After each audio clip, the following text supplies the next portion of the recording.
Hi friends, welcome back to Arivom Astro. இன்னைக்கு நம்ம பார்க்க போகிற வீடியோன்னு பார்த்தீங்கன்னா, உயர் பதவி கிடைக்க தை கிருத்திகை பரிகாரம் பற்றி தான் பார்க்க போகிறோம். நாளைய தினம் தை கிருத்திகை. முருகனை வேண்டி என்ன வேண்டுதல் வைத்தாலும் அது நிச்சயம் பலிக்கும். உயர் பதவிகள் கிடைக்க, வாழ்க்கையில் உயர்ந்த இடத்திற்கு செல்ல, செல்வந்தர்களாக மாற, அரசியல் சினிமா துறைகளில் இருப்பவர்கள் வெற்றி காண, திருமண தடை விலக, குழந்தை பாக்கியம் கிடைக்க, பிள்ளைகள் நன்றாக படிக்க, இப்படி எவ்வளவு பெரிய வேண்டுதலை வேண்டும் என்றாலும் முருகனிடம் நாளைய தினம் வைக்கலாம். 6/2/2025 வியாழக்கிழமை முழுவதுமே தை கிருத்திகை திதி இருக்கிறது. இந்த நாளில் முருகன் கோவிலில் செய்ய வேண்டிய ஒரு எளிமையான பரிகாரத்தை பற்றி தான் நாம் இப்போது பார்க்க போகிறோம்.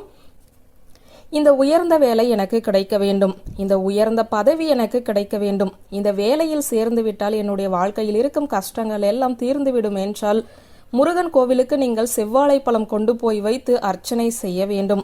அரசாங்க வேலைக்கு முயற்சி செய்பவர்களும் இந்த செவ்வாழை பழங்களை நாளை முருகன் கோவிலுக்கு தானமாக கொடுக்கலாம். சில இடங்களில் மேல் அதிகாரிகள், மேனேஜர்கள் ரொம்ப தொல்லை பண்ணுவாங்க. அவர்களிடமிருந்து தப்பிக்கவும் இந்த பரிகாரத்தை செய்யலாம். செவ்வாழை பழங்களின் கணக்கு என்பது உங்களுடைய விருப்பம்தான். உங்களுடைய நிதி நிலைமையை பொறுத்து எத்தனை வாழைப்பழங்கள் வாங்க முடியுமோ அதை வாங்கி எடுத்துச் செல்லுங்கள். 11, 21, குறைந்தபட்சம் 6 வாழைப்பழங்கள் வாங்கி கொண்டு போனாலும் சரி, 108 வாழைப்பழம் வாங்கி கொடுத்தாலும் சரிதான். முருகன் பாதத்தில் அந்த வாழைப்பழங்களை வைத்து அர்ச்சனை செய்துவிட்டு மீண்டும் அந்த வாழைப்பழங்களை வாங்கி அந்த கோவிலுக்கு வரும் பக்தர்களுக்கே உங்கள் கையால் தானம் செய்துவிட வேண்டும்.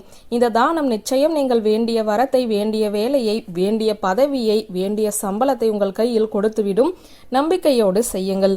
வழிபாட்டை முடித்துவிட்டோ அல்லது இந்த வழிபாடு செய்வதற்கு முன்பாகவோ எப்போது வேண்டுமென்றாலும் சரி, தை கிருத்திகை அன்று முருகப்பெருமான் கோவிலில் உங்களுடைய வேண்டுதலை சொல்லி 108 முறை வலம் வர வேண்டும். 108 முறை கிருத்திகை என்று முருகன் கோவிலை வலம் வந்து நீங்கள் என்ன வரத்தை கேட்டாலும் முருகப்பெருமான் உங்களுக்கு கொடுத்து விடுவான். வாழைப்பழத்தையுமே தானம் கொடுத்து 108 சுற்றுக்களையுமே முருகன் கோவிலை சுற்றி வரும்போது நீங்கள் எண்ணிய காரியங்கள் எல்லாம் ஈடேறும். அதில் எந்த சந்தேகமும் கிடையாது. இந்த எளிமையான வழிபாடு உங்களை இந்த வருடம் முழுவதும் நல்வழிப்படுத்த எடுத்துச் செல்லும். அவ்வளவு சக்தி வாய்ந்த நாள் இந்த தை கிருத்திகை.